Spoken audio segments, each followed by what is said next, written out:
The most in-depth coverage of the Silver and Black as they set their sights on Las Vegas for 2020. Live from the CBS Sports Radio 1140 studios, it's Silver and Black Today. Join the conversation by calling 702-889-5978. Now, here's Scott Gulbransen and Matt Gutierrez. Welcome back. Silver and Black Today on CBS Sports Radio, 1140 a.m. in Las Vegas. A chilly Las Vegas today, yeah, at least by our standards. You know how it goes. When you live in the desert and it's hot all the time, when you get to the winter time, it's actually enjoyable to have a little bit cold. Anyway, I am your host, Scott Gulbransen, coming to you live from the Dollar Loan Center, don'tbebroke.com studios. And I'm joined, by, as always, by my equally astute co-host, Matt Gutierrez. What's shaking, brother? Man, you ever have one of those moments, and I know you do with your kids, where you go, I'm not 25 anymore. I had that moment yesterday, man. You know my son plays roller hockey, right? Yep. And he's getting pretty damn good at it. And yesterday we were out in the street, we're rollerblading, and just kind of messing around and working on his going backwards real quick and flipping around and whatnot. And then my daughter comes out, she's got her skates on, and they want to play tag, but we're on wheels. So, all right, Dad's going to play tag. You know, I can skate. We can do this.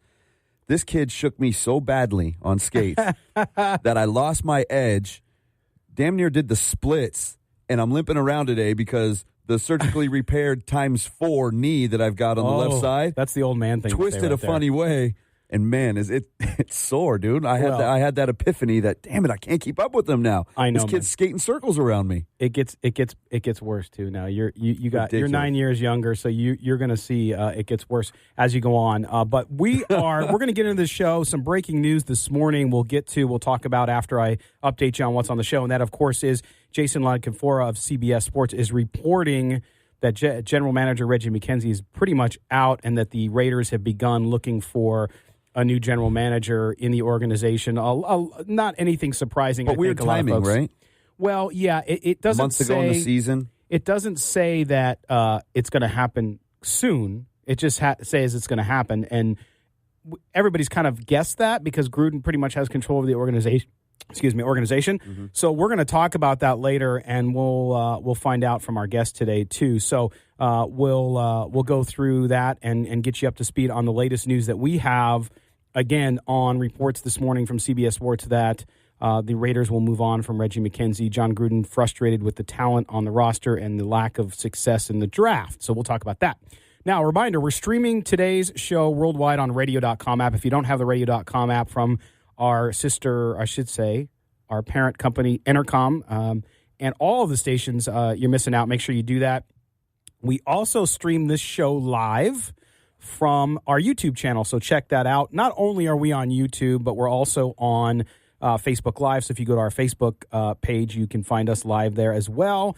And on Twitch, if you're a gamer, and on Twitter. Today we are on the Silver and Black Today. That's Silver Black, the number 2 day on Twitter, and you can watch us there as well. So wherever you want to watch us, we are there. Check it out. Make sure you subscribe. Check out the website, silverandblacktoday.com. We cover the Raiders like no one else in Las Vegas, so make sure you head over to silverandblacktoday.com. Check out the latest good stuff this week, including that story and the conversation we had with Phil Villapiano last week on Amari Cooper went national. It was big news. It continues to drive a ton of traffic to our website, which is great, but also it just goes to show you that when Phil speaks, people like to listen.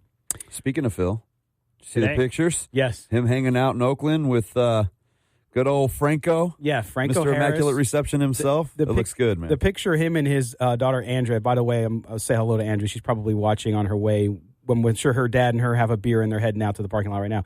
But they had a picture of Franco, Phil, and Jim Plunkett. So obviously he's got more Raider folks involved there. But let's lay topics on the table for today. Just give you some of our preview of our jam-packed show today.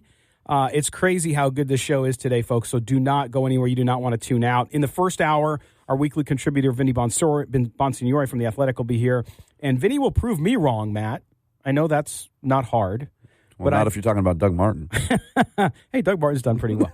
I've been saying this the entire year that the NFL teams, they no longer need a dominant running back, right? That's what I've been saying. That like the old days now with the spread offenses, you don't need it. But Vinny laid down the law this week with some folks who were kind of tweeting, had generated a conversation between him and I. But he will tell us why I was wrong and why the Raiders need to think about figuring out their running back situation very soon. Absolutely. So we'll talk to him about that. Also in the first hour, the interview we've been plugging all week. We are so excited about this one. Raiders legend and 2002 NFL MVP Rich Gannon, now of CBS Sports, will be our special guest. We'll talk to him about the Raiders rebuild, Jon Gruden, Derek Carr, and more. We've been working since summer, Matt, to get Rich on the show, and he finally agreed. So you don't want to miss that one at the bottom of the hour. I mean, dude, awesome. Gannon, man. He's the last guy to take the Raiders to the Super Bowl. That's right. MVP. Gannon's the best quarterback they've had since Plunkett.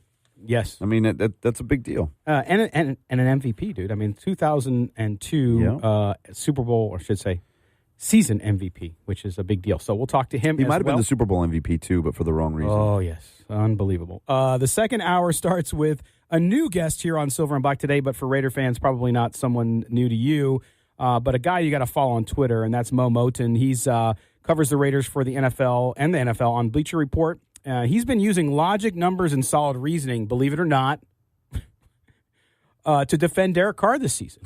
And so... reasoning? Reasoning. That's so strange hard to do that. Hard. I thought you just lost your mind on crazy banter, reason? And that became fact. What are you talking about, reason? Okay, so we're going to talk to him about that at the top of the hour, and he will always, and he'll tell us why grass isn't always greener, guys. So we'll discuss Derek Carr with Mo. He's a great guy and a great guest. We're happy to have him. Then one of our regular guests on the show, Austin Gayle. It's been some time since we've had him on from Pro Football Focus. He will call in on the attorney Michael Troiano, Newsmaker Line, and we'll break down why the Raiders defensive backs should give all fans in Raider Nation tons of hope and optimism. I know that's a tough word this year, optimism, as the Raiders look into next year to start to fill this roster with more talent. Austin will be with us after the quarter hour. That's 9:15. Then we'll close out our all-star lineup of guests on today's show with Ray Fittipaldo.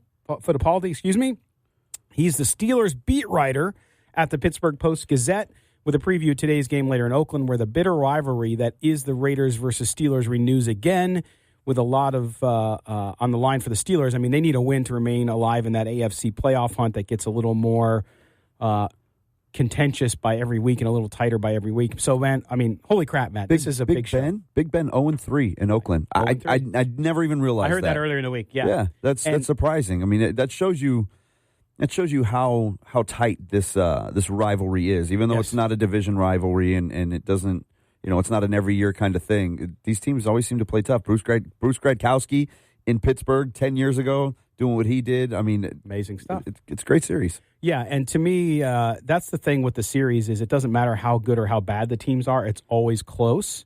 And I know we don't talk a lot about betting on this show, Matt, but I like the Raiders today, 10.5. I like that. For whatever reason, I just think the Steelers coming into Oakland, the Raiders playing better on offense. Defense we'll have to talk about, but on offense especially, I just think it'll be closer than people think. I think the Raiders are going to put up points that Pittsburgh defense is not great, but we're going to talk about that later as well. As always, we'll take your call if you want to talk to us, 702-889-5978. There you have it, Raider Nation. You're up to date. We've set topics on the table for you, so now it's time for you to join in with us. Okay, Matt, so let's talk about this breaking news this morning so far from what we've seen out of Jason Lenkenfora and what's been going on there is the fact that Reggie McKenzie. Now, that's not a surprise. The way things have gone, and people say every time there was a release by the Raiders or a cut of a player, that was drafted by Reggie McKenzie, not to mention they cut the best player he ever traded, Khalil Mack. The writing's been on the wall that, listen, if Reggie McKenzie wants to stick around and take orders from Jon Gruden, fine. All good. They can live together in peace and harmony like cats and dogs living together. Mass hysteria. Ghostbusters. Yes, there you go.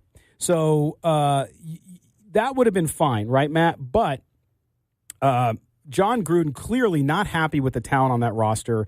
If he was happy with the talent on the roster, there would be a lot more guys still on that roster. And so it sounds like and it looks like the Raiders are going to go in a completely different direction and get someone else to come in there and help Jon Gruden. I'm on both sides of the fence with this one because Reggie McKenzie, while the draft has not gone well since he's gotten there, outside of a few guys like you mentioned. I mean, Cooper gone, and he was. Yep. I don't care what anybody says. Cooper was a good draft pick. I don't think they missed there. Yeah. Khalil Mack, obviously a home run. Derek Carr, if you asked, 16 months ago, you would have said without question the greatest draft pick they've ever had. Now people are on the fence there. I still think Carr is going to be fine when it's all said and done. But outside of that, it's been a lot of swinging and missing. I mean, the entire 2000 and is it 12 or 15 draft, whichever draft class is completely gone now, not even on the roster anymore. So the draft has been sketchy. But look at what he's done in free agency. So you have to take both sides of it. In free agency, he came into an absolute mess. He was able to clear up all of that dead money, get rid of the contracts that were just debilitating this team, and really fix what had been broken for a really long time. Al Davis was notorious for bringing in older veterans and paying them top dollar like they were going to perform kind of the way he did back in the 70s, but it's a different era. And Reggie was able to turn that around and fix it. This is, as far as cap space goes, the Raiders are now always towards the top of the list for available money. They seem to find, if not the best free agents out there, they're able to find pieces to plug holes. You look what he did on the offensive line just a few years ago, bringing in Kelechi Osemele, bringing in Rodney Hudson, Donald Penn. I mean, those are, until injuries popped up, those are three beasts on the offensive line, and that gives you that stability. So he's done a good job. He's in certain aspects of the general manager position. Right. The draft is where it's been a little off, and that's unfortunately where everybody turns to. That's the big marquee thing as a GM is who did you get in the draft? Yeah, and thanks for filling that time. As you saw, if you're watching on video, you saw me going behind Matt. We had a sound issue, so for those of you, he's doing laps. He's working out. That's the thing. We are self-sufficient. I'm running the video stuff here from the console. So what ends up happening is if we had an audio problem. So thanks out there to Stacy Rossi actually on Facebook who was telling me, hey, you guys don't have audio. Thanks, Stacy. Appreciate that. So it's fixed. But yeah, I mean, no one's surprised by this, right? And I think that Reggie McKenzie, whether or not you like what he did and whether or not all his picks panned out or not, doesn't really matter. I think he did a good job of stabilizing that franchise when it needed it, as you mentioned in what you were saying.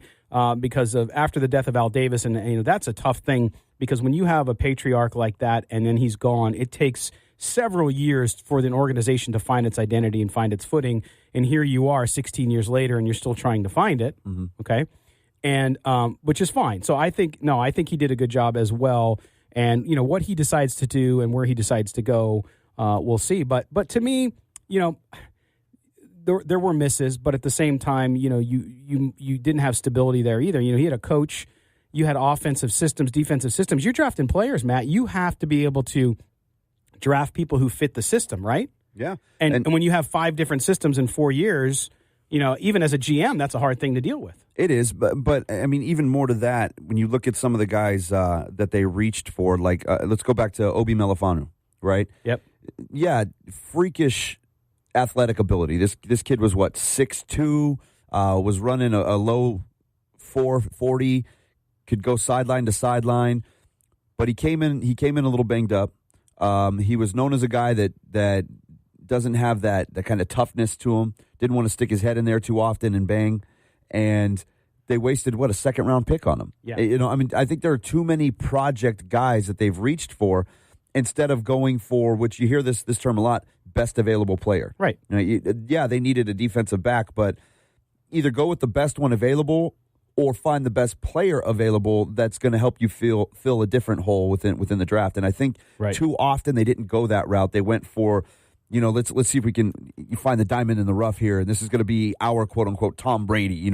This guy that should have gone really high, but we found him really low. And I just don't think that strategy has worked out well. No, and I think that the system and the organization are changing, obviously, with the move to Las Vegas and bringing Gruden in and the revenue that's going to be coming with the team to Las Vegas.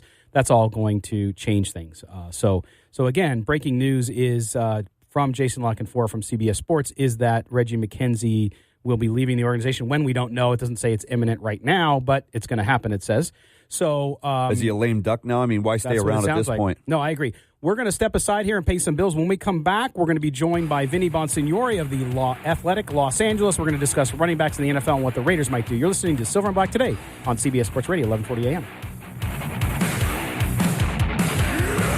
The Eagles take on the Cowboys later today at 1:15 on CBS Sports Radio, 1140. Hey, this is Tim Brown, Hall of Famer. You're listening to Silver and Black today. Go Irish, Tim Brown. Great Oakland Raider. Last fighting Irish to win the Heisman. Yes. It was back in, and 88? Yesterday, with Murray's win of the Heisman Trophy, Matt, Oklahoma, Notre Dame, and who's the third? That's got 7? No. Ohio State. They have all 3 of those have 7 Heisman Trophy winners. So I'm always happy when Alabama doesn't win something. So yes. Sorry, Tua.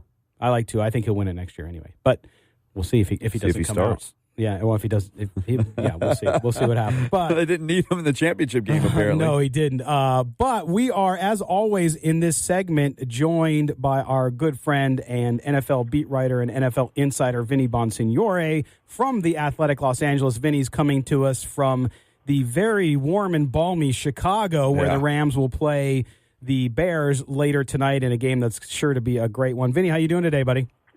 I'm doing good. Where would USC be on the Heisman list if Reggie didn't get his taken away? Oh, they're right up there. They would be up there. You're right. Absolutely. A USC, of course, with that incredible history, not only wide receiver, but running back. Can they give him his Heisman back and stop messing around already? Just ridiculous. give Reggie his Heisman back. Yeah, and he's a San Diego kid. Let him back. And let him back at the welcome him back into good graces. At USC, absolutely. Crying out loud. Yeah, that's ridiculous. Absolutely. I agree 100%, even though I am not a fan of USC because I am Irish through and through. But I agree with you 100%, Vinny. Now, speaking of running backs, one of the things I saw, it's really entertaining. If you guys don't follow Vinny on Twitter, you should.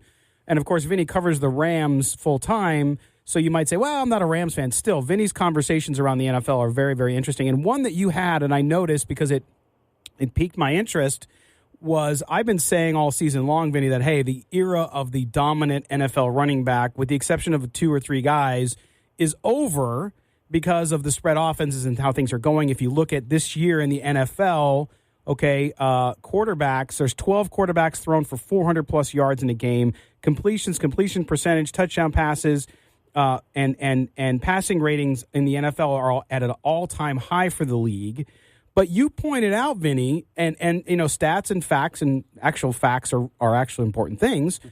You said, no, not true, that the running backs are just as important as ever, even though things have changed. And you had some stats. I think you said, 8 of the 12 teams that would be in the NFL today have the top 10 running backs? Or what was your argument there when you were talking about the running backs? Eight of the top 12 rushing teams, rushing yardage overall, would be in the playoffs if the season were to end today. 9 of the 14 9 of 14 would be in the playoffs today. The 14th, which was the Kansas City Chiefs, have a top 5 rushing average per attempt. So when you look at I think it's like 3 more of those 14, of those 14, almost like 13 or 14 or 12 or 14, I should say, are within a game of the playoffs. So you have to. I agree with you. The dominant running back might not necessarily be as prevalent. Your top guys that are just the workhorse guys.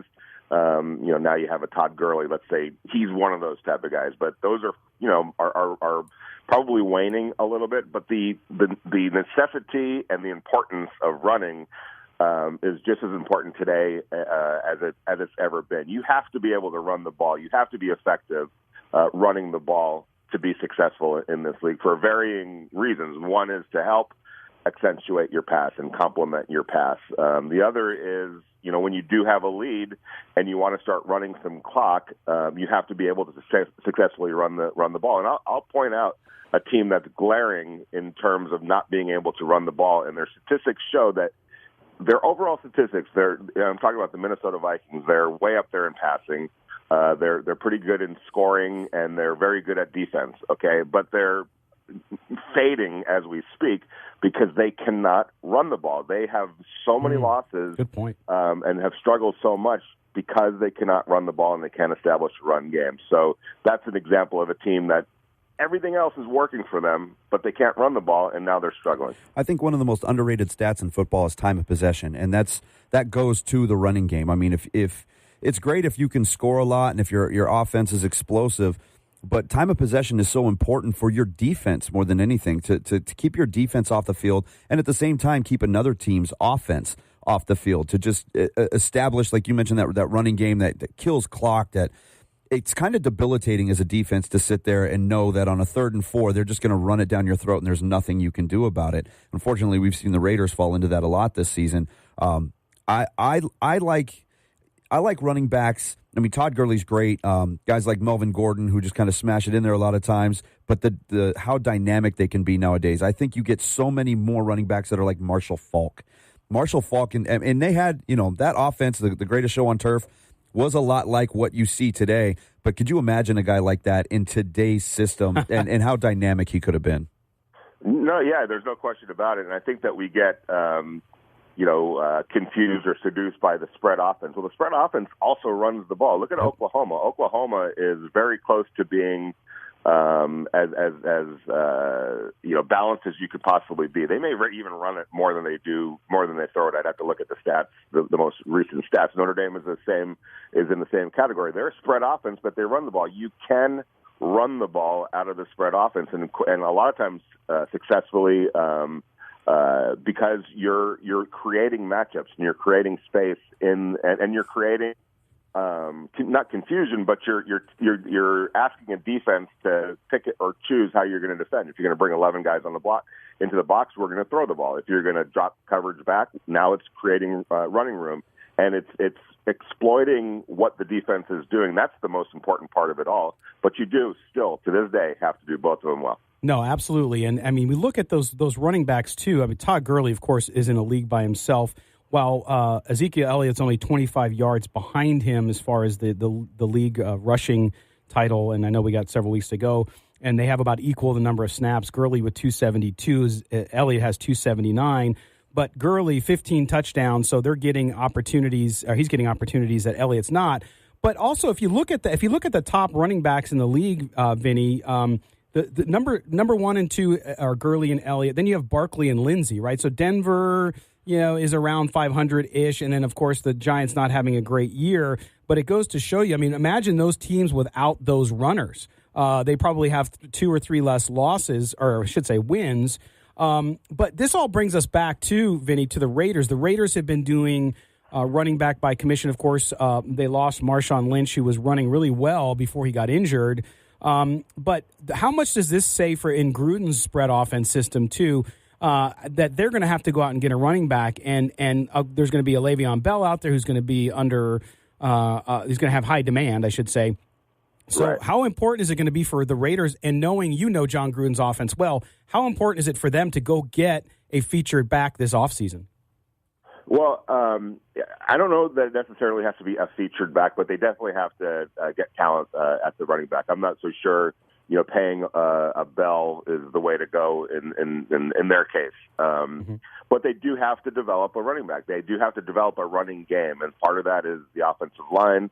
Part of that is Derek Carr, who's been coming on now. He's playing much better than earlier in the season. You look at his statistics; he's playing pretty well this year. So I give him a lot of credit for that. But he does need somebody to complement him in terms of being able to lean on a run game, whether it is again to help accentuate his throwing or to help bleed clock, to preserve leads.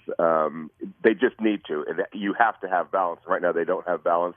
There's so much more heavy pass, and I think their wins and losses reflect that. But also they need to fix their defense as well. I think that's where some of their resources need to go. But it's a whole combination of things. It's getting a good running back. It's developing your offensive line as well. So it'll be interesting for the Raiders coming up. This is a critical offseason. We all know that. They have a lot of draft capital. They have a lot of money under the cap, and these next couple of years are going to set the stage for the next 10 years or so for them. And they have some critical decisions to make, and if they hit on them, then they're going to put themselves in a really good position by the time they get to Las Vegas. Vinny, before we let you go, got a minute or two left. What are you hearing about the Reggie McKenzie situation? The report now is that he's on his way out, kind of a lame duck here in the last month of the season. Are you hearing anything new? Nothing official, but considering the importance of the off seasons that they're facing, starting with this one, the draft capital that they have, the money that they have under the cap, Jon Gruden understanding it's critical that we have to maximize these assets that we have. I would say that expect some changes. Expect some changes on the football side of it, and Jon is in charge of that whole side of the building, and I think that they're giving him as much confidence to make the decisions that he needs to make, and not just players, but also bringing in help from scouts to general manager to everything in running that operation. So I would expect changes to be made. Yes. All right, Vinny Bonsignore from The Athletic in Los Angeles joining us live from Chicago. Vinny, we'll talk to you next week. All right, guys, have a good one. Take care, man. All right, Vinny, as always, thank you for being with us. Okay, we're going to step aside. When we come back, the interview we've all been waiting for, and that, of course, is 2002 NFL MVP Rich Gannon, Raider quarterback, the last one to take them to the Super Bowl. Rich Gannon joins us right after the break, so make sure you don't go anywhere on CBS Sports Radio, 1140 a.m.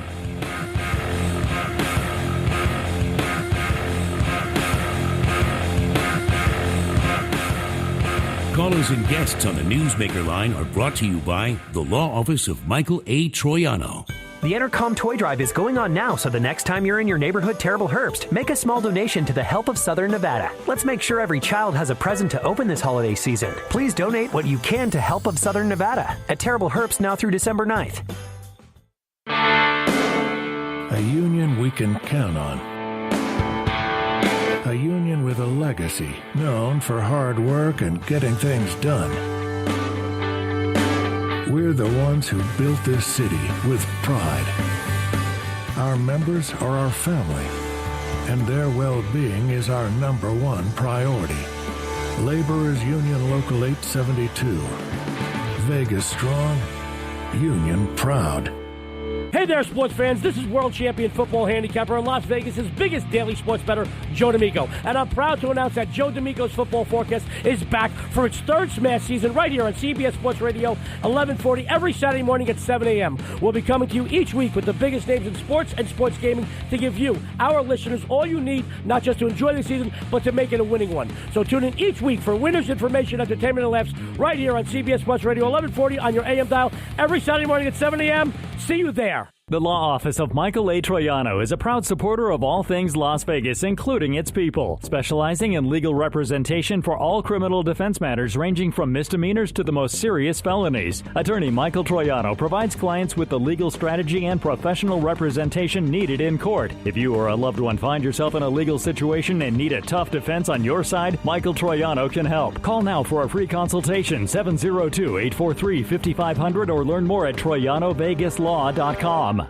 Unsafe sleep conditions cause serious injury and even death to infants. Never sleep with your baby on a sofa, in a chair, or in an adult bed. Protect the baby you love from becoming a tragic statistic. The only safe place for your baby to sleep is alone, on its back, in a crib, and in your room. For more information, visit cribsforkids.org. That's cribsforkids.org. This message is sponsored by the Division of Public and Behavioral Health, aired in cooperation with the Nevada Broadcasters Association and this station.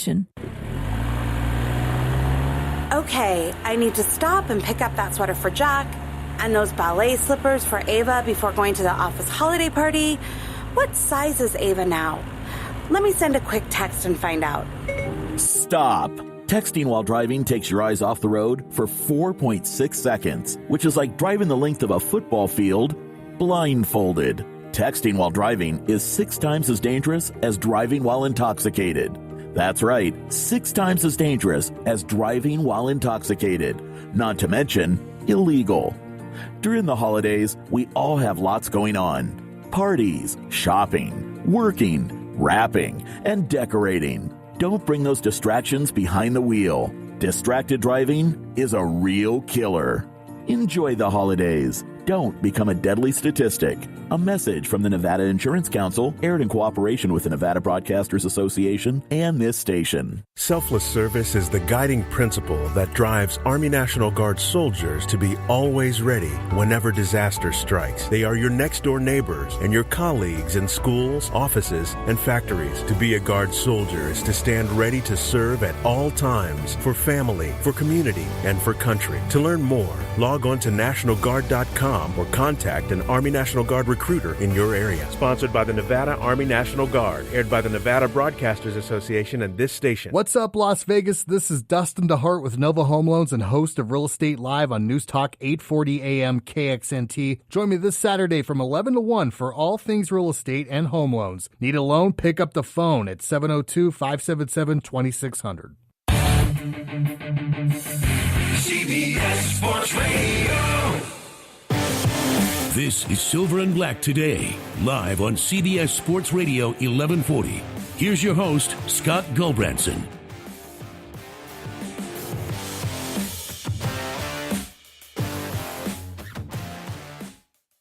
The Silver and Black Today here on CBS Sports Radio 1140 AM in Las Vegas. And today we are joyed to be joined by, of course, a Raiders fan favorite, and that is Rich Gannon, 18-year NFL career. Of course, Raiders fans love him. He's the last Raider quarterback to take them to the Super Bowl. He was the NFL MVP in 2002. And Matt Katera is my co-host, 4,700 yards that year, 26 touchdowns, 27 the year before, actually. And now a sports analyst on NFL on CBS, of course. And Rich joins us on the attorney Michael Troiano Newsmaker line. Rich, how are you today? I'm doing great, guys. How are you? Doing excellent. Good to have you on, Rich. Doing fantastic. And hey, a quick personal note, Rich. I just want to say thank you for your work around celiac disease. I have an 11-year-old son who has celiac disease. Was diagnosed at 2. Your story about your daughter at 1 year old, and my son at 2 was about the same. So thank you for all the awareness and all the work you've done in that area. Well, I appreciate it. You know, it's an autoimmune disorder that affects as many as 1 in 133 Americans. So it's a lot more common than people think, and we're gluten-free here in the Gannon household, and so. But thank you for recognizing really most of my wife's hard work. Shelley's been a real advocate for celiac disease. Oh, yeah, I know. We know that, too. We are a gluten-free house as well. All right, well, let's dive into the football now, Rich. And, of course, we are the only all-Raiders talk show here in Las Vegas, the future home of the Raiders. And the Raiders this year, everyone knows about the struggles, but at the same time, the Raiders, you know, they're making progress. If you look at all the roster changes, if you look at some of the young talent that they've put on this roster, you're starting to see, as you would expect, week-to-week improvement. What have you seen so far that encourages you about what Jon Gruden and what the organization's doing there in Oakland? I would agree. I mean, I think when you really look under the hood, I think they gave the Chiefs all they could handle last week. Obviously beating the Cardinals was an important win, and you hope you can build some momentum off of that. But, look, Rome wasn't built in a day, and they've made some dramatic changes out there in Oakland, and I'm not just talking about personnel. And I think it's going to take a while. I know it's tough when you're trying to play football on offense with 2 rookies at tackles, and Colton Miller's learning on the job, and, Brandon Parker's had struggles. And then, you look at the injury situation, and, losing a guy like Marshawn Lynch is significant in terms of what you're trying to get accomplished running the football. And I really thought they'd be a better rushing football team than what they've been. And then, obviously some of the trades. I think moving on from Khalil Mack and Amari Cooper, I think on the long haul will be a benefit to this team when you look at accumulating not only draft picks and players and free agency, but having the ability, having the resources, the financial resources to be able to do that. And, I agree with both trades. I love Khalil Mack, but I just felt like, to pay him that kind of money for a team that was going to be really in a kind of a reset mode was going to be hard to do. And then Amari Cooper has been kind of inconsistent, guys. I think everyone knows that about him. And so I think it's a chance to get a look at some of the younger players. But, look, I have a lot of confidence that Jon Gruden is doing the right thing. We've had some conversations. I know it's been a painful journey so far, but hopefully they finish strong here in December and carry some of that momentum into the off-season program.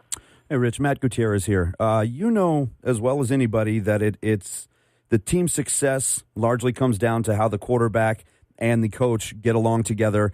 You had more success with Jon Gruden really than any other quarterback he's had. I was surprised to see that even in only 3 years with Gruden, you had more starts under him than any other quarterback that he's had. How much of this success with this team going forward hinders on the work ethic that these two have, and what does it take to get into that room with Jon Gruden and to get on his level and be the kind of quarterback that he expects you to be? I think it's pretty simple. I mean, I think if you want to be great and you love football, I don't know that there's a better person to work with. And I think you have to embrace that opportunity and the challenge of working with Jon. He's ultra competitive. He's highly motivated. He's compassionate. He's got a lot of things that you love, not just in terms of a play caller, but also a head coach. And I tried to impress upon Derek in the off season when we had time to visit at mini camp, at training camp, just about embracing that. And I think he's done that. And I think a lot of people are making a big deal about the relationship. I think the relationship is fine. I think it'll continue to grow and mature and evolve. And look, you can criticize Derek all you want. He's thrown twice as many touchdowns as interceptions so far. He's completing almost 70% of his passes.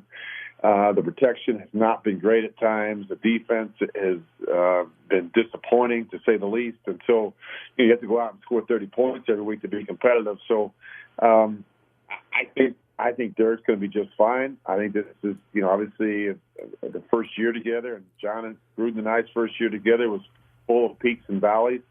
But we were able to come through that. We finished 8-8. We beat the Chiefs in Arrowhead the last game of the season. That really carried into the following season, I thought. We had momentum, and the following season we went 12-4 and really had one of our best teams in Oakland.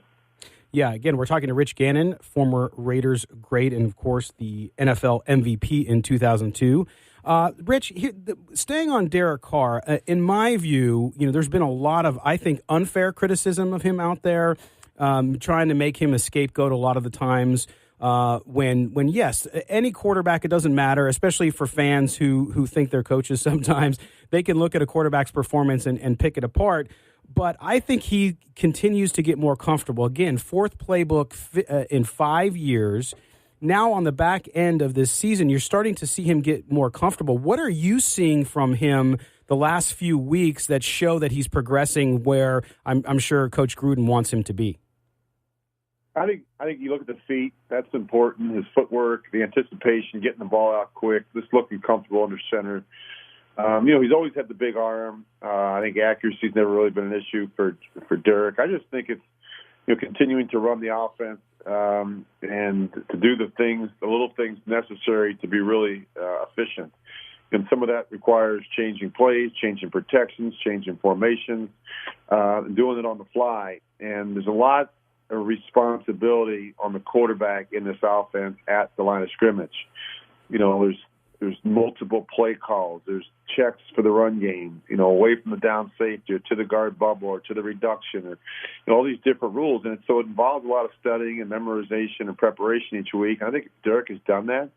I think he's getting more and more comfortable. I think he's getting a better understanding of how Jon calls the game, what he's looking for, what are the rules and the system. As you point out, he's had so much change around him. That's a very almost debilitating thing for a quarterback. If you're constantly changing head coaches, coordinators, quarterback coaches, systems, playbooks, it's hard. And I think that certainly affected his growth and development. But still, when you look at what he's done and the numbers and the production, you have to be encouraged. The one thing that's discouraging is the one-loss record. And I think that's something that he's got to get straightened out.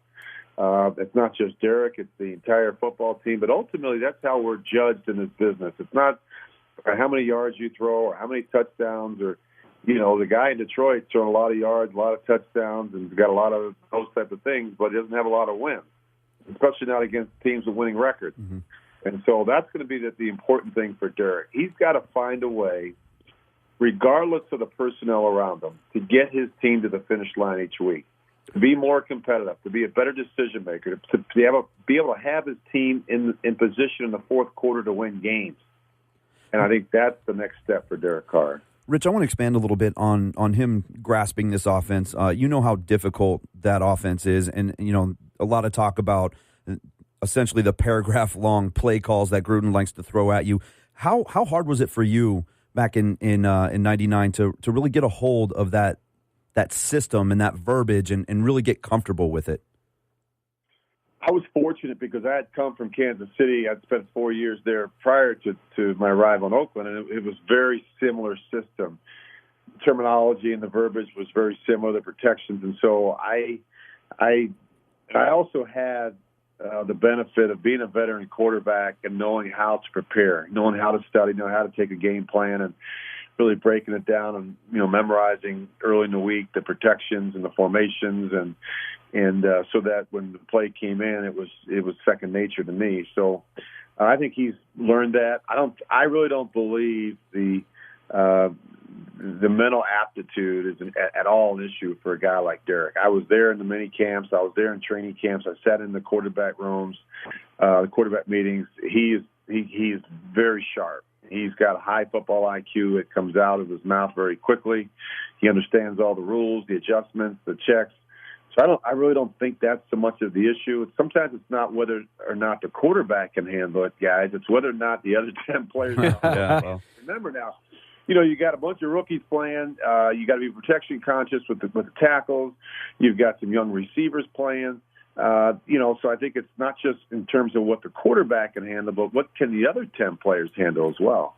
Well, and Rich, when you look at this year too, as a player, when you're in a situation where you're having a down year from a win-loss perspective, like the Raiders are having this year, what sort of accomplishments and goal setting do you set internally for yourself as a player and then as a team so that you feel like you're making that progress and you can turn so many negatives into positives, as you said at the end of that 8-8 season for you, and moving it so that when you go off season, you're feeling much more positive than you did maybe in the middle of it?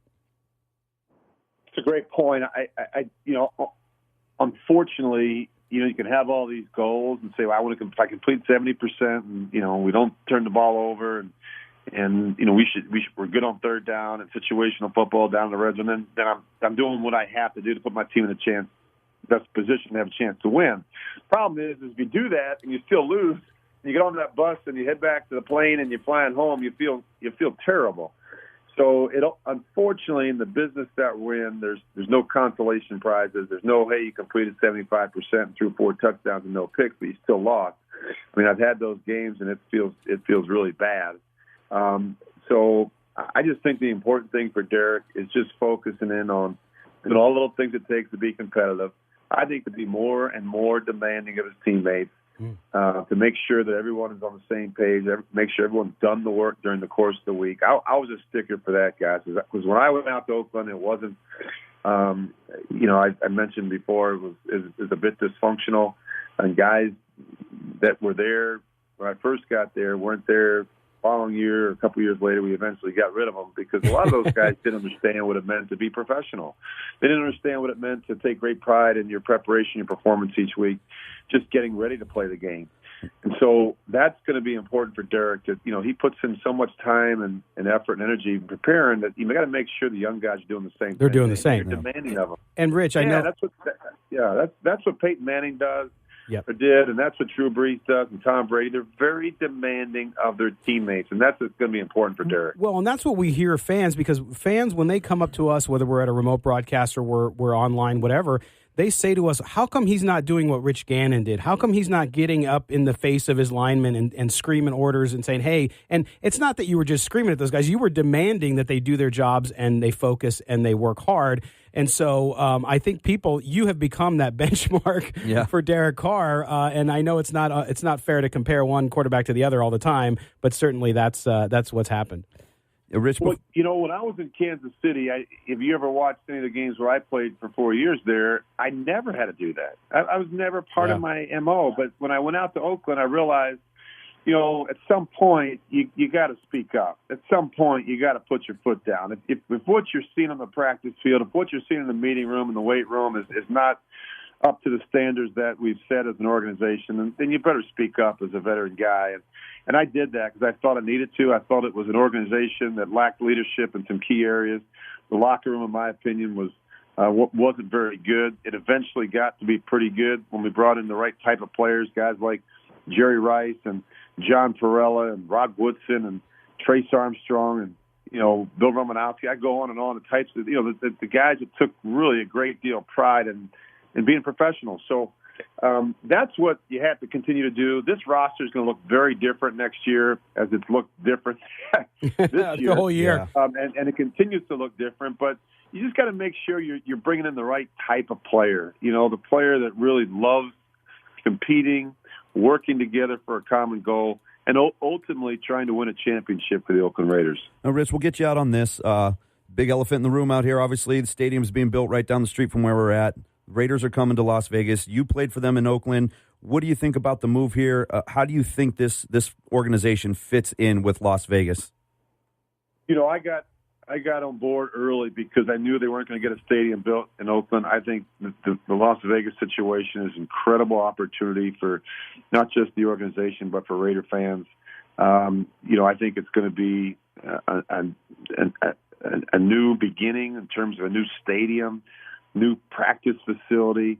It's going to help make our organization more competitive in terms of free agency, in terms of revenue and those type of things. That's important in order to run a successful team in today's NFL. So I think it's going to be awesome. I can't wait to see it built. I know a lot of the folks that are down there. Tom Bland is one of my guys that's down there and very active and with the stadium construction. Mortensen Construction are friends of mine. So I know it's going to be an incredible facility.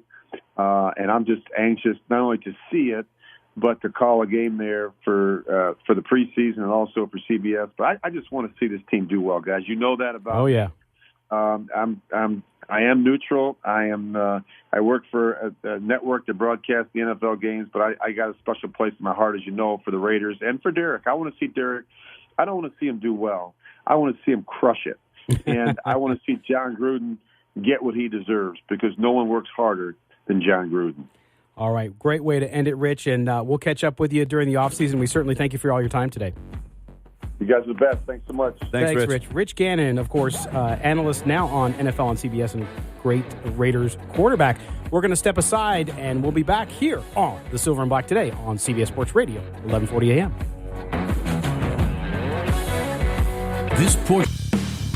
This is Cliff Branch, formerly of the Oakland Raiders, 3-time Super Bowl champ, 4-time Pro Bowl, and you listen to the Silver and Black Show. Number 21. Number 21. He could light it up still today. Mm-hmm. Great shape. Anyway, by the way, I don't know if you ever watch, but they do the Raiders do a segment. Matt, it's Scocco Branson, Matt Gutierrez. You're on Silver and Black today here on CBS Sports Radio, 1140 a.m., the only All Raiders show here in Las Vegas. Matt, on weekly, they do a show with Jon Gruden where he kind of breaks down film from the previous week and plus the week coming up. And he talked about Villapiano bringing Franco to the game and all. He said, there's rumors that he's bringing. I'm like, yeah, he listens to our show. But no, he said very quickly, but I caught it and I kept rewinding it to make sure I heard it right. Cliff Branch is his roommate on the road. Jon Gruden's roommate. I'm like, Jon Gruden has a roommate. Yeah, well, shouldn't he have his own? It must be a two-room suite. Shouldn't he have the suite? I mean, yeah. It must be a two-room suite. But anyway, we are back here, and we have talking to Rich Gannon, Matt, was fantastic. Yeah, that was great, man. And you said, like, if you were watching the broadcast on Facebook, YouTube, Twitter, wherever you are, you saw highlights of Gannon, and you were talking, Matt, how fun it was to watch those highlights. I loved watching Gannon play when I was younger, man. He was the ultimate leader out there. Really took control of that offense. Great touch on the ball. And one of my favorite aspects of Gannon was his ability to run and scramble. He wasn't a Steve Young type runner, even though he had that ability without question. No doubt. He just found a way to buy himself time. And if there was a lane and he could get to the end zone, he was through it instantly. I mean, he had such great vision out there. I found what he said about Carr really interesting. You can tell that he believes in Carr's ability. He talked about Carr's feet. talked about his grasp of the offense and how he's coming along. But then he also mentioned the win-losses as being the thing that he has a little trepidation on. And putting his team in position to win. Yeah, and that's a thing that we need to see change from Derek Carr. I think he believes in Carr as a quarterback, but maybe not yet as a winner. We'll have to see where that goes. Again, next season, being in an offense for the second year can only help Carr. We'll see if it actually does. That's right. And I think that's the key thing. I think everybody likes Derek Carr. Everybody knows he has talent. The point is, can he get there? And can he get to the point as a leader to get his team in a position to win games? And I think that's what Rich Gannon. And again, thanks to Rich for joining us. Very, very gracious with his time. Now, there's still a lot ahead here on CBS Sports Radio 1140 AM on Silver and Black today. Coming up at the top of the hour, Moton from Bleacher Report joins us on Derek Carr, and we'll ask him about the report this morning about Reggie McKenzie. Austin Gayle in the second segment. Ray Fittipaldo from the Pittsburgh Post-Gazette also joins us, so don't go anywhere. You're listening to the Silver and Black today on CBS Sports Radio 1140 AM.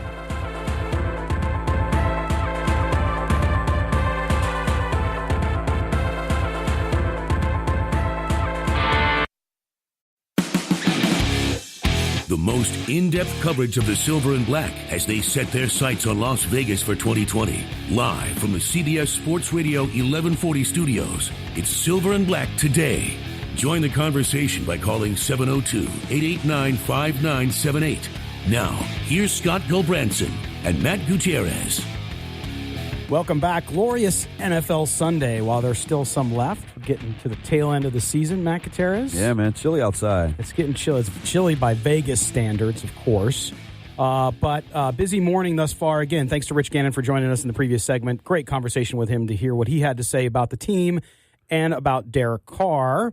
And speaking of Derek Carr, we're now going to bring up one of my favorite guys in Raiderland, if you'll call it that, Raider Nation. And that is Moton from Bleacher Report. Mo covers the Raiders. He also does a lot more on the NFL. But a guy who speaks truth, and a guy, Matt, who speaks fact and logic, which is great.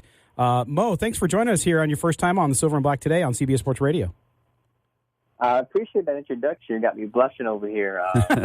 Usually people are my mentions screaming at me because they either, even sometimes they love my team, they hate it, but I like to think that I keep it objective down the middle. I'm not going to overpraise a player. I'm not going to just continue to hate on a person. I just like to call it how I see it, and that's how I roll. Mo, Matt Gutierrez here. I've been following you on Twitter for a while now, and like you said, you don't pull any punches. You're pretty upfront with the way you feel about things, and it's not just emotional reaction to things and kind of you see a lot of fans that there's no fact behind whatever they're saying. There's nothing to back up any of their arguments. You come with a lot of legitimacy and really point out what's going on with the team, with the player. One of the things that you've been really big on is the news that broke today, which is it sounds like Reggie McKenzie's out, and you've been all over that saying, look, this is Carr's show. He's calling, or not Carr, Gruden's show, and he's calling the shots, and McKenzie's going to be on his way out. What are you hearing on that front? Yeah, basically on that front is basically what we would all expect. When a head coach comes in and he's paid $100 million over 10 years, a lot of people make a big deal of that. But when he's the guy of the apple of Mark Davis's eye, he's gonna have say over the final roster. And at that point, you know that McKenzie, with his spotty draft record, he's not going to have much power. And a lot of people say, well, no, they're going to get along, and this is how it should be. A general manager should defer to his head coach because the head coach is out there. He's out there coaching these guys. And I agree with that. But a general manager should have some sort of say-so in how a roster gets sculpted. And I don't think Reggie McKenzie had pretty much, if any.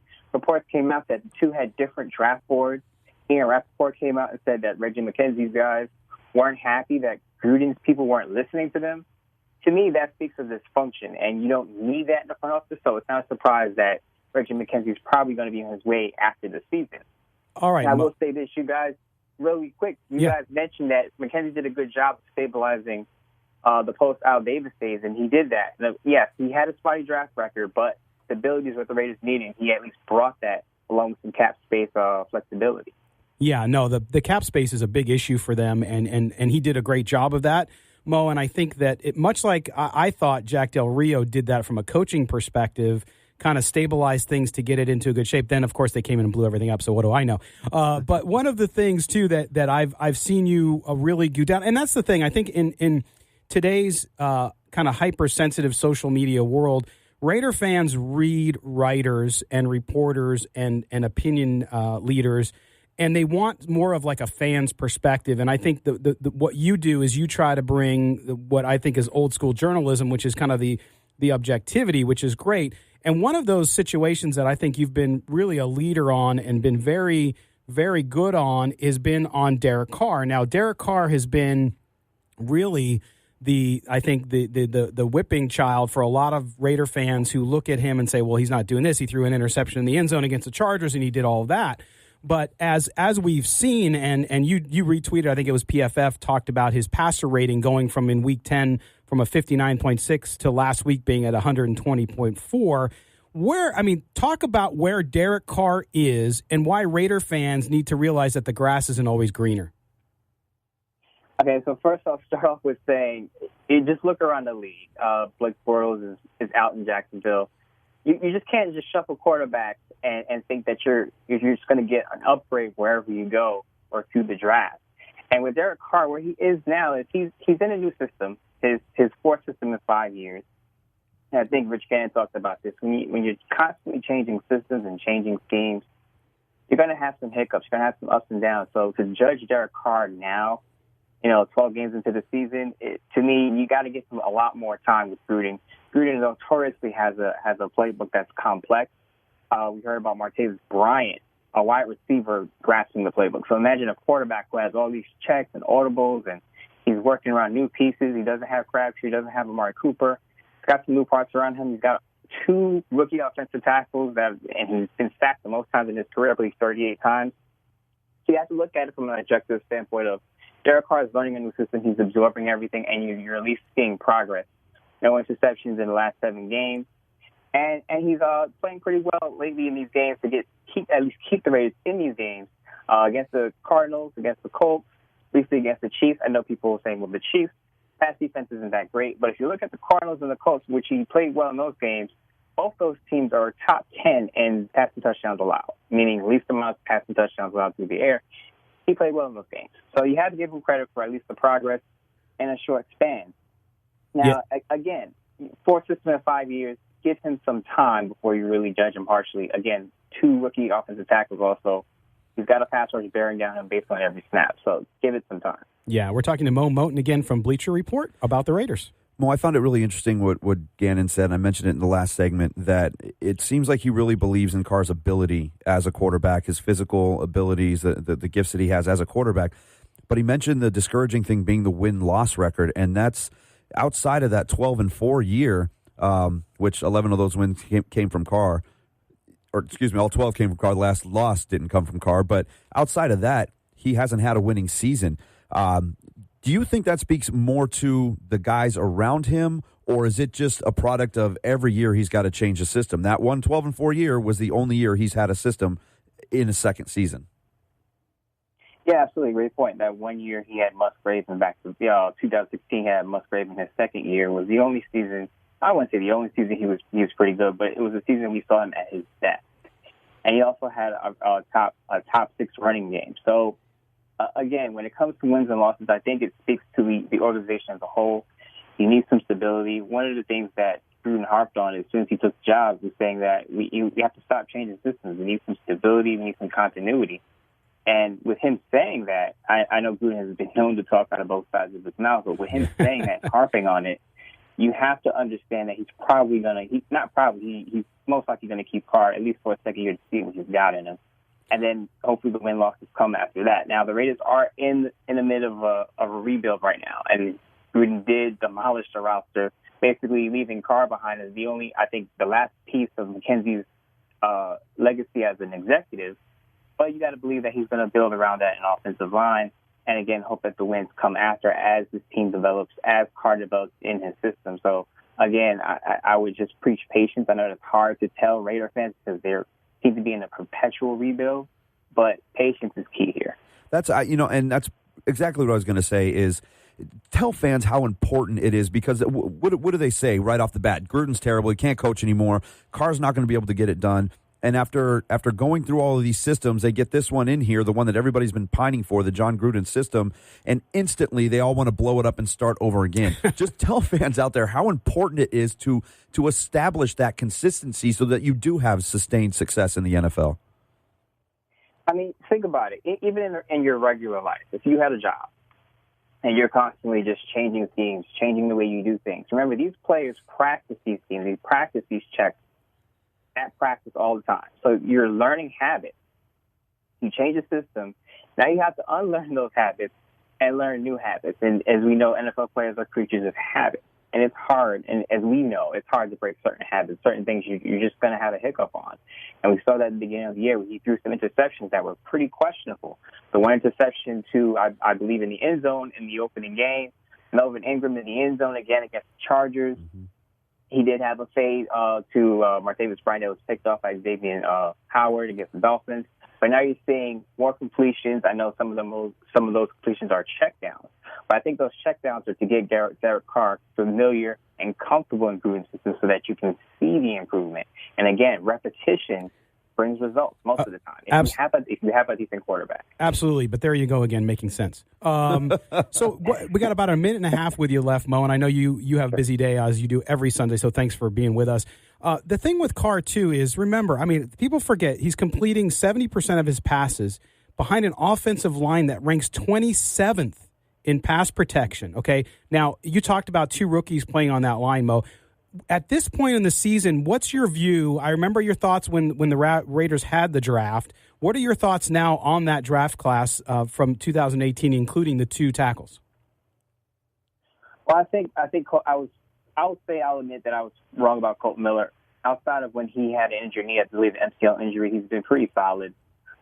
P.J. Hall, I was a little worried about. He needs to show more. Brandon Parker, I never understood that pick, and I still don't to this day. And I think they might need another offensive tackle, a veteran this time. I think Arden Key, if he bulks up, he can be a lot better.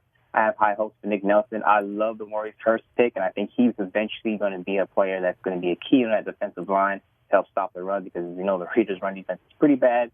And I think Marcel Aimee will come along as a complimentary wide receiver, but they still need a de facto number one guy that Carr can develop with as he would have with Amari Cooper.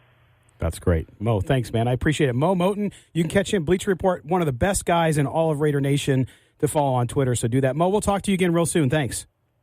Appreciate you guys having me. Thanks. Thanks, Mo. All right. Mo Moton again. Always nice to talk to somebody who is really professional and knows what they're talking about. Yeah, you know, I'm 1,000% on board with the Arden Key thing. I'm sure I've said it on here before. Oh, yeah. That kid has a large frame. He's got a lot of room to grow. When he bulks up, I think he's going to be dangerous. I do, too. Let's hope he can do that. All right, we're going to step aside. We'll be back. When we come back, Austin Gayle, Pro Football Focus. You're listening to Silver and Black today here on CBS Sports Radio, 1140 a.m.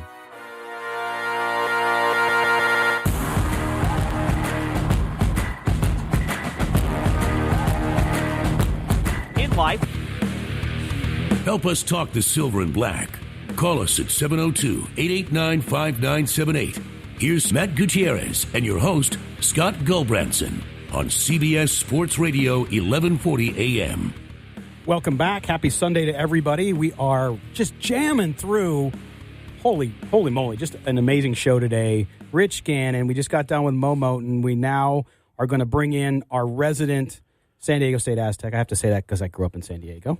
You know we're not Aztec fans in Vegas, man. You got to stop saying that. And that, of course, is one of our favorite guys in all of football, and that is Austin Gayle from Pro Football Focus. Austin, how you doing this morning? And what about this breaking news about Reggie McKenzie and his time in Oakland coming to an end, most likely at the end of the season? I'm doing great, man. And for the Reggie McKenzie news, you can't be surprised. I mean, the writing was on the wall dating back to the offseason, the draft.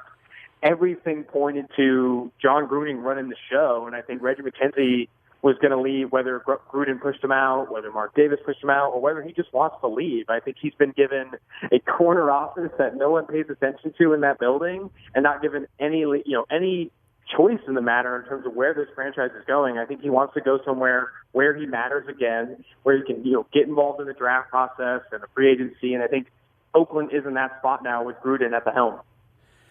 Austin, great to talk to you again. Sorry about the Aztec thing, man. I can't get on board with it. Let's jump into the Raiders on the field now.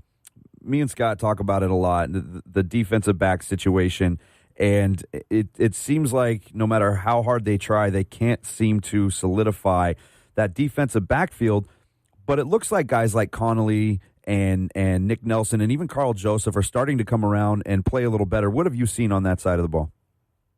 Darren Conley is vastly improved now that the coaching staff and I think even other players have instilled some confidence in him. He's not on a short leash anymore. He's not afraid if he gives up a big play, he's going to get the hook.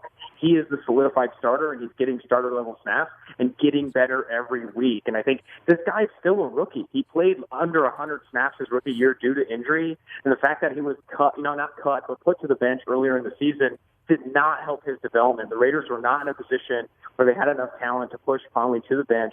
But now that he's back and starting, he's gaining reps he didn't get last year and getting better before our eyes. And as for Carl Joseph, he's doing the same.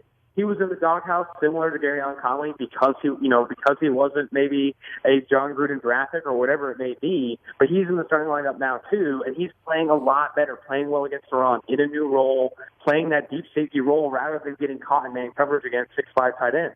It's crazy to see how much better those two guys have gotten. And I think they're solidifying themselves in the 2019 plans with their play.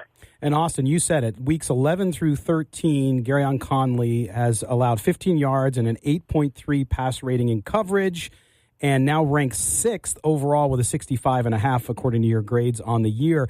I mean, again, this goes to what you were saying about reps and the fact that you had to get the guy time and to know the system and to get out there and play. Are you now feeling that he is solidified himself? Is he going to do? I mean, we have to see what he's got to do over the next few weeks, right? But he's starting to really show that talent, and I think there's still people out there who are naysayers about him. But if you go off the limited sample size, it's hard not to say that this kid is not only getting better, but he's starting to show that he needs to be a starter in the NFL. Absolutely. I think that stat speaks to it in volumes. He's only allowed 15 yards in coverage in the last 3 games. And it's because, one, he's making great plays on the ball. You saw that against Baltimore. They tried to test him against Michael Crabtree deep down the field, and he was able to turn his head around, make a nice PBU, and even more so in the weeks after that. I think he is playing well. In addition to that, I think guys, other offenses are going away from him, similar to how they used to play Nnamdi Asomugha. When you have a really good cornerback and the guy opposite of him kind of sucks, like Darryl Worley has allowed a lot of yards, Rashaan Melvin hasn't played well, Nick Nelson is still a rookie and didn't play most of the first part of the season, so he's learning on the fly too. I think other offenses are avoiding Garyon Conley because he's the clear-cut best cornerback on the field when the Raiders do trot out that defense. And I think that just speaks volumes to how well he's performed, and also volumes to just the lackluster talent outside of Conley. Darryl Worley has been underwhelmed, and with Nick Nelson. Leon Hall, even though injured, didn't play well during the season. I think he is proving that he's the best cornerback on this team, like he should, like everyone should have thought he was earlier in the season. And the Raiders really can't afford to go into 2019 when Darryl Worley's on a 1-year deal, Rashaan Melvin's on a 1-year deal, Leon Hall's on a 1-year deal, to not keep Conley. He's going to be the only piece of consistency, and he's the best cornerback on the team. The thing I love about Connolly is we've seen Raider cornerbacks over the last several years stay with guys step for step, but none of them seem to be able to locate the ball. And I love that Connolly can get his head around, like you mentioned, locate the ball, get those pass breakups. I'm sure we'll start seeing interceptions come his way. But go back to Nick Nelson specifically. You mentioned he didn't play at all at the beginning of the year. He's starting to get into the fold now more often. Do you think that he's going to progress and be a top end pick like they made him this last season, or is he just not going to get there? The sample size is too small to really evaluate his NFL play, but going into his 1 year at Wisconsin, obviously he was a Hawaii transfer that went to Wisconsin. He played very well, had earned really high grades in our system, did great in coverage. I think that's a guy you can see at the NFL ranks. But he's only really had a few snaps this season. I mean, in his first game back, he went against Larry Fitzgerald in the slot. That's not easy to do, to really defend a future Hall of Fame receiver in really your first NFL game. And after that, I think other offenses and offensive coordinators have geared game plans by putting better receivers in the slot to go against Nick Nelson and beat him down. You see that against Keenan Allen and even Willie Snead in Baltimore. They were picking on him easily because he's so young, inexperienced, and you can't really discredit the guy. I mean, going against Larry Fitzgerald is not easy, but he's going to progress. The snaps are very valuable. Snaps in this league for rookies and young players are very valuable. You see that with every player in the NFL. It's rare that your first 100 snaps in the NFL are outstanding. You need those snaps to get better. And Nick Nelson will get better, I believe, if he's given the opportunity. If he has a short leash, like other young players on this team have had, it's not going to bode well for him. He needs to play. He needs to play badly in order to play better. Yeah, and there makes no sense why you wouldn't want to see those kids, because at this point in the season, Jon Gruden needs to see who's going to be there long-term, who they can develop, and who they need to let go. Again, we're speaking with Austin Gayle from Pro Football Focus about the Raiders, specifically about the defensive backfield and their progress, Garyon Conley, Nick Nelson, others. Now, Austin, this question for you. As we're talking about this evaluation of looking at guys the rest of the season to see who you're going to keep and where you have need, although it's early, although for some people it's never too early to look at the NFL draft, certainly the Raiders are going to make defensive focus in the draft as well. What do they have to learn between now and the end of the season to decide whether or not they spend a first-round or a second-round pick on another defensive back? First and foremost, you have to look at the linebacker position. It's been drastically underwhelming, whoever they've put there. Kyle Wilber, Emmanuel Lemur, Tahir Whitehead, Markel Lee, Nicholas Marlowe. It's been a revolving door, a carousel of different players. They need to figure out which guys they like. They need to know which young pieces or old pieces, if you're looking at Tahir Whitehead, a veteran, Emmanuel Lemur, they want to keep that position because going into this year, they completely rehauled it. 3 different starters in week 1, and moving forward, it's just been a bunch of different people. They need to know if they want to spend significant draft capital at that position because this is a draft loaded with talent at linebacker. Patty Fisher out of Northwestern, Devin White out of Texas Tech. Devin White out of LSU, and you have Dakota Allen out of Texas Tech, Devin Bush out of Michigan. There's a lot of linebackers in this class that you can like. You just need to know whether it's a position of need and you need to invest in it. Personally, I think absolutely. You need to invest in that position. Outside of that, they already have invested a significant amount of draft capital in the defensive line. You have to hope your second-round pick, DJ Hall, fifth-rounder Maurice Hurst, third-rounder Arden Key, develop into the guys you drafted them to be. And in the secondary as well, you have Carl Joseph, Garyon Conley. Linebacker is a glaring need for this team, given the current play. I think that's a position you have to look at for the 2019 draft.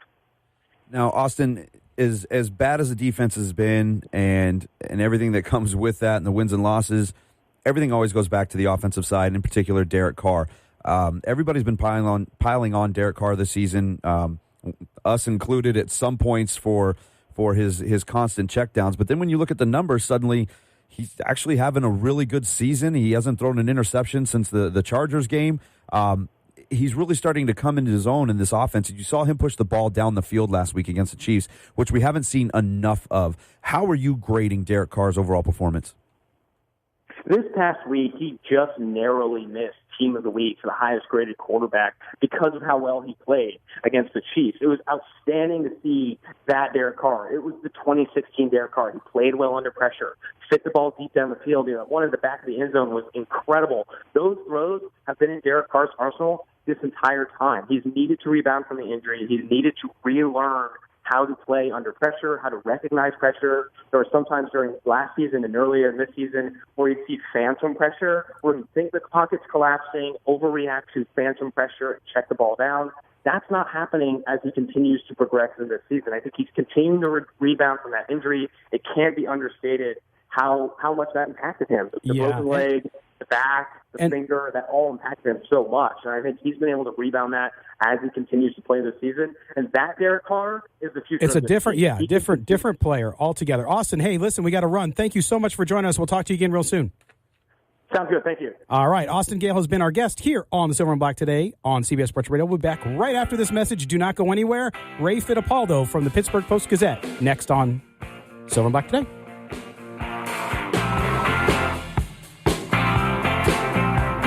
This portion of Silver and Black Today is powered by the law office of Michael Troiano. Dollar Loan Center has doubled their signature loan limit from $2,500 to $5,000. That's right. You can get up to $5,000 at Dollar Loan Center. Call 364 loan or visit don'tbebroke.com. Licensed by Nevada Financial Institution Division. Loan subject to approval. The law office of Michael A. Troiano is a proud supporter of all things Las Vegas, including its people, specializing in legal representation for all criminal defense matters ranging from misdemeanors to the most serious felonies. Attorney Michael Troiano provides clients with the legal strategy and professional representation needed in court. If you or a loved one find yourself in a legal situation and need a tough defense on your side, Michael Troiano can help. Call now for a free consultation, 702-843-5500, or learn more at TroianoVegasLaw.com. A union we can count on. A union with a legacy, known for hard work and getting things done. We're the ones who built this city with pride. Our members are our family, and their well-being is our number one priority. Laborers Union Local 872. Vegas strong, union proud. Back again is the William Hill 2020 College Bowl Challenge featuring a $20,000 guaranteed grand prize. Pick 20 College Bowl game winners against the spread, and the top score wins with a $100,000 perfect score bonus also up for grabs. It's just $20 to enter, and there's no entry limit. You can also play the contest on the William Hill mobile sports app, which allows you to wager on the go from anywhere in Nevada. For full contest rules, visit any William Hill sportsbook location or visit williamhill.us. That's williamhill.us. Prescription opioids can be addictive and dangerous. My son was 20 years old when he was prescribed opioids. It took him 5 days to get addicted. I'm not supposed to be the one to go get his suit and tie and pick which sneakers that I'm going to bury him in.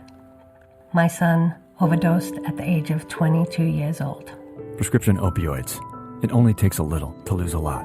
Visit cdc.gov/RxAwareness. This is Governor Brian Sandoval. Since 2010 in Nevada, more than 2,800 people have died, and there have been more than 30,000 visits to the emergency room because of opioid overdoses. Opioid abuse rewires a person's brain, leading to addiction. So if there's a chance of addiction for you or someone you love, seek help immediately. Go to healthierNV.org for information and resources. This message, sponsored by the Nevada Department of Health and Human Services, aired in cooperation with the Nevada Broadcasters Association and this station. Selfless service is the guiding principle that drives Army National Guard soldiers to be always ready whenever disaster strikes. They are your next-door neighbors and your colleagues in schools, offices, and factories. To be a Guard soldier is to stand ready to serve at all times for family, for community, and for country. To learn more, log on to NationalGuard.com or contact an Army National Guard recruiter in your area. Sponsored by the Nevada Army National Guard, aired by the Nevada Broadcasters Association and this station. The skills you can develop as a soldier in the Army National Guard can give you an edge in the high-tech job market of tomorrow. The Guard offers career training to take advantage of your skills in science, technology, engineering, and math that can help give you a leg up to a high-paying and rewarding STEM profession. Get a head start on your career while earning money to pay for college. Log on to NationalGuard.com to learn about all of the STEM career opportunities in the Army National Guard. Sponsored by the Nevada Army National Guard, aired by the Nevada Broadcasters Association and this station. 23 million veterans, heroes who need our help. I learned myself that when you experience something like this, it's so traumatic, you can't do it alone. Support our wounded warriors and their families at FisherHouse.org. CBS Sports Radio.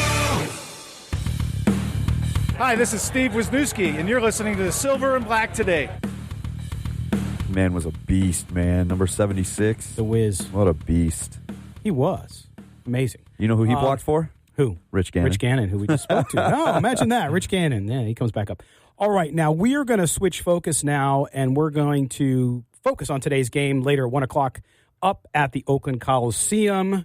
The current home of the Raiders, the future home of the Raiders here in Las Vegas, will join with our good friend Ray Fittipaldo from the Pittsburgh Post-Gazette. He covers the Steelers. He's joining us live from the Bay Area. How you doing today, Ray? Morning, guys. How are you?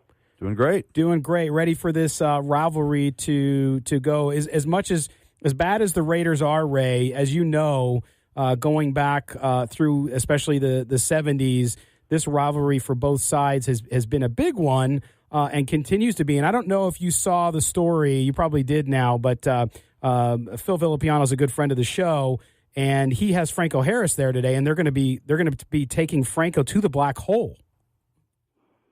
I heard about that early in the week. Jon Gruden did a conference call with Pittsburgh reporters.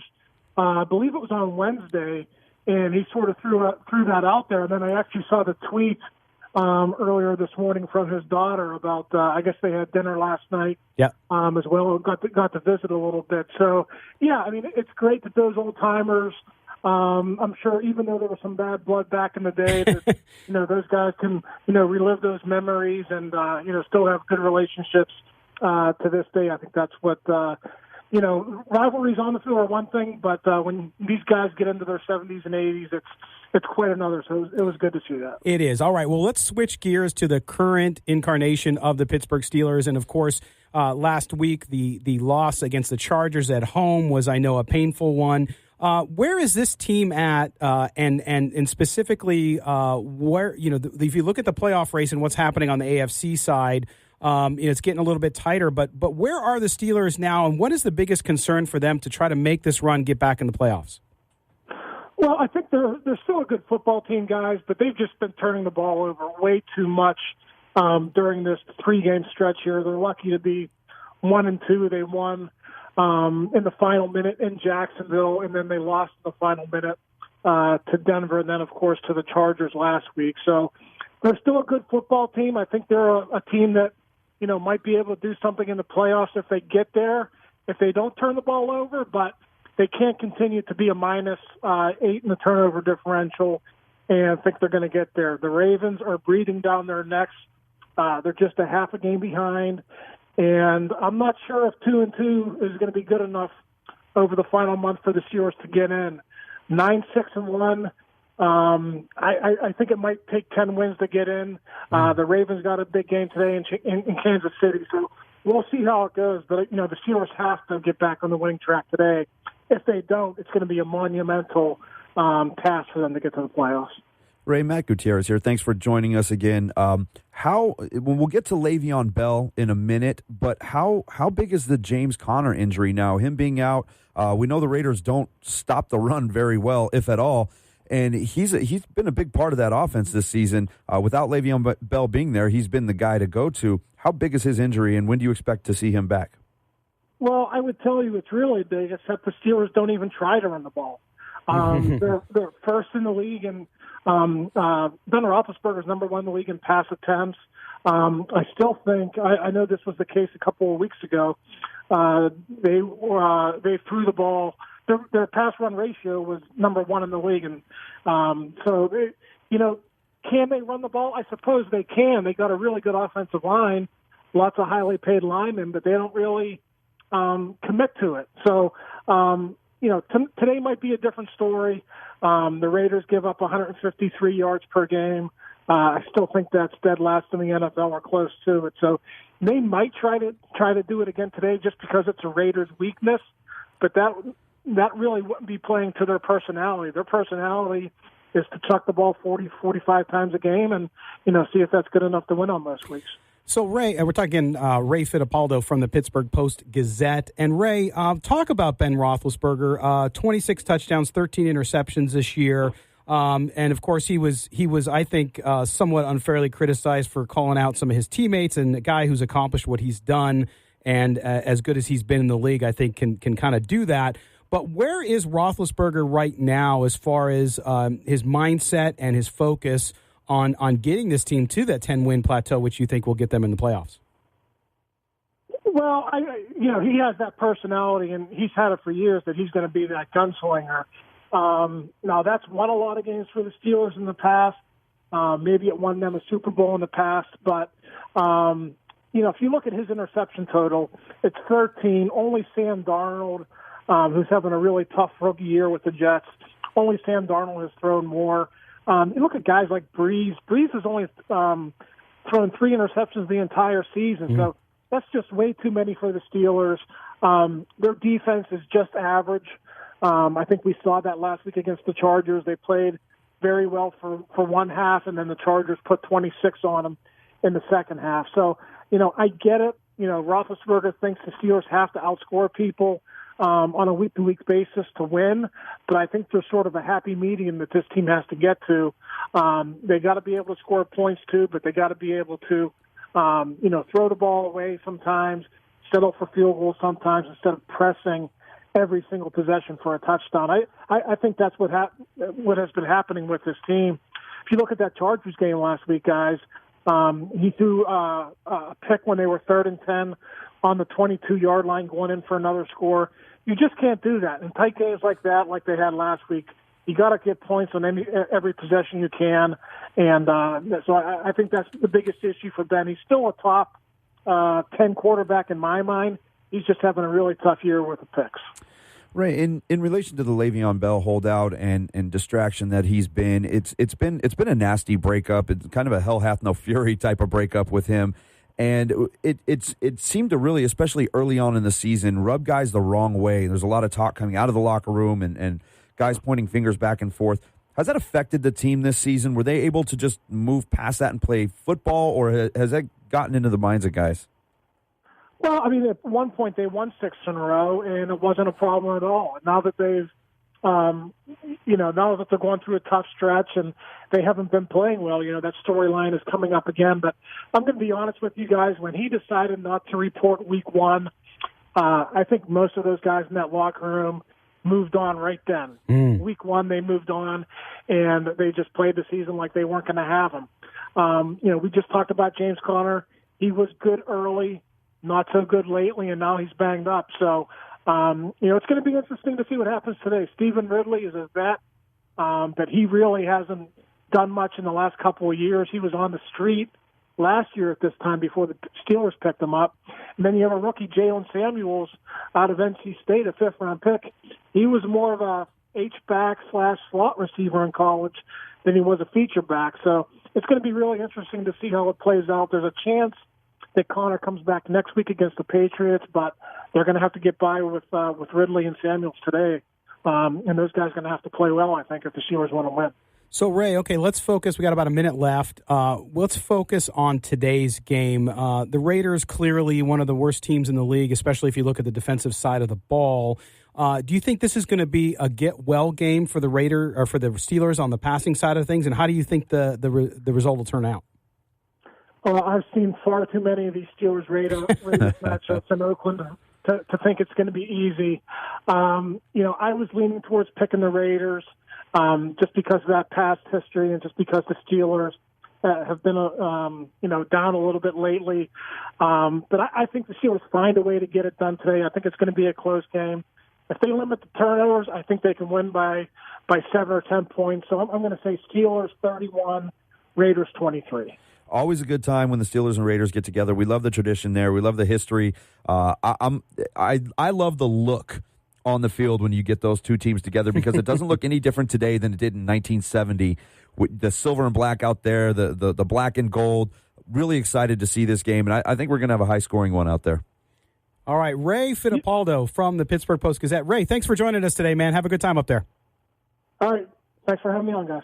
All right. Again, Ray Fittipaldo covers the Steelers for the Pittsburgh Post-Gazette, one of the great papers in the nation and historic papers, actually, for many, many reasons. But good hearing about the Steelers and what's going on there, and we'll see. I think today could go the Raiders' way just because. I was thinking, he said, I've seen too many of these games. He's up in the Bay Area right now. Too many of these games between these two teams.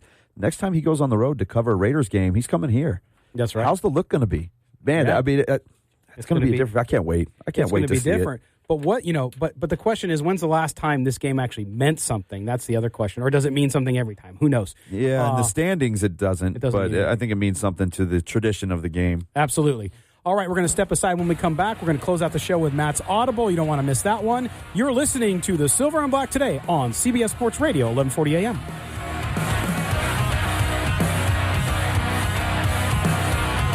Callers and the only way to take Silver and Black today with you is with the radio.com app. Download it today and search CBS Sports Radio 1140 in Las Vegas and listen to us anytime, anywhere. Oh, there we are. We're back. Now we're back. Hey, we're back. We are Sonia, back wake here. up over there. That's right. Sonia was, I don't know, were you watching The Bachelor or something over there, Sonia? I can't figure it out. But anyway, she's back. She's great. Sonia Schrobaum, our engineer extraordinaire, doing her job today for us. Thank you for that. Also, shout out to our friend Jason McKinney out in Missouri. Yeah, look at that. Chiefs/somewhat Rams territory. Thanks for listening and watching us on Facebook, Jason. We appreciate it. Now, this is the last segment of our show. We're going to have a good one today. Matt texted me yesterday, gave me a heads up so I could prepare, which was nice. I kind of just ranted for a minute and then let you know what it was going to be. But that's okay, because that's what this segment's about. So Matt's going to take... Now, this isn't Raider related today, but it is football related. And so, Matt, take it away, buddy. You know, it's more than football related. It's sports related in general. I got into a discussion last night with a guy. Oh, did you see the Army-Navy game? And I'm aware of the Army-Navy game. It's not like I don't understand the tradition and the history, but I don't care. I don't care about that game because it's not on my radar whatsoever, other than the fact that, it's a great rivalry and whatever else. And it got me to thinking about all of these quote-unquote traditional sports rivalries that are out there, and how if you don't jump on board with these things, guys give you a sideways look, right? And I'm going to hit you with it with Notre Dame and USC. Uh-huh. Why am I supposed to care about Notre Dame and USC if I'm not a fan of Notre Dame or USC? But because you like college football, you're supposed to care about that. I don't. I don't cheer for either team. I don't pay attention to either team. I don't care about that. Red Sox, Yankees. Let's go to baseball.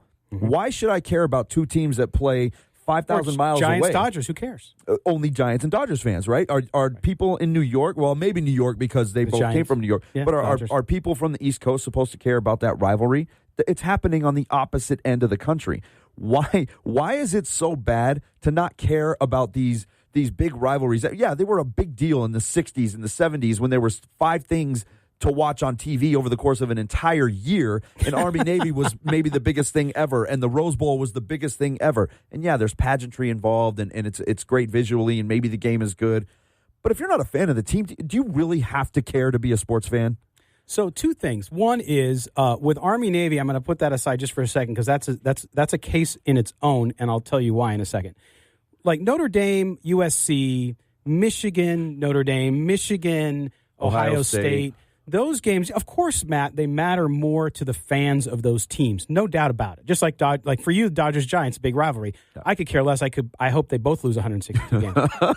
But you get it. It's the history. So one of the things with sports that I think people really appreciate and love is history. It is tradition, and while tradition can be dicey sometimes, there's traditions that need to go away, frankly, because they're either so aged or whatnot. You kind of look and say, well, that doesn't matter as much as anymore as it used to. I get that piece of it.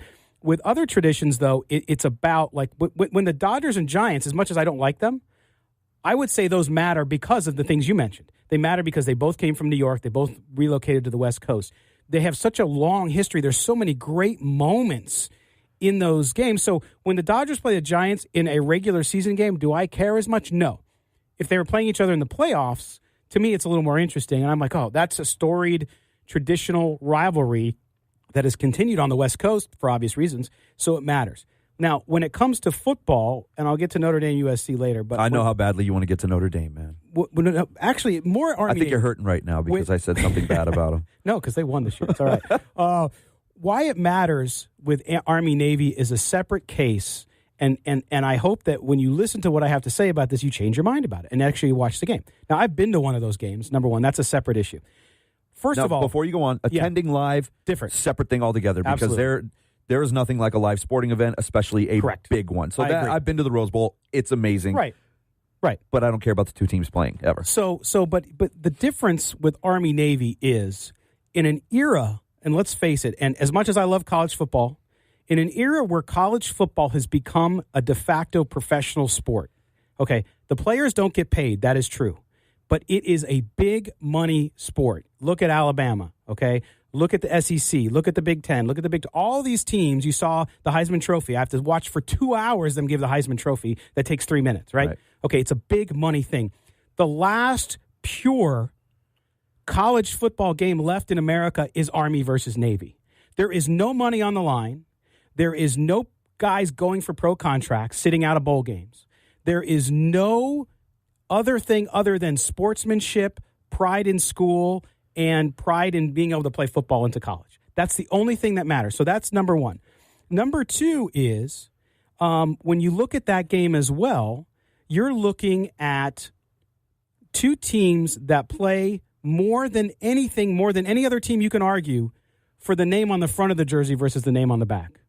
Right? True. I'll give you that. Then also, have you ever heard if you see an Army veteran and he says "Go Army," that is for the football game. Right. That's where it came from because there is 4 million people in the Army Navy combined. For those people, they didn't go to college. They might have grown up in college football territory, but that is their team. Okay, which is where the Notre Dame argument comes in because if you know the history of Notre Dame, working class Catholics who could never go to college, right, adopted that school because of their religion, and so that's why they had the Subway alumni in New York, and that's why they play in New York. Right. But with Army versus Navy, it is the last pure game. Is it always the best game? No. Now, Army this year, top 25 team, and they're actually going to a bowl game. Amazing story about the turnaround there. But those kids, they recruit kids, but it's not like any other college football game, which is why, to me, it still matters. Okay, that's great for the fans of those teams and all of that, but are you a fan of the United States? Yes. Army versus Navy. Yeah, but so I cheer for both teams? You cheer for a good game? Cheer for both teams? Good game. But that's the thing, it's shoved down everybody's throat like this is the most important thing out there. And I'll give you a perfect example, one that I know you're not going to care about. It's Duke UNC. Oh, that's a big one. It's a big rivalry. They act like Absolutely. Duke, but they act like that is the only game in college basketball that matters every single season. Whenever they play, it becomes the biggest thing on earth.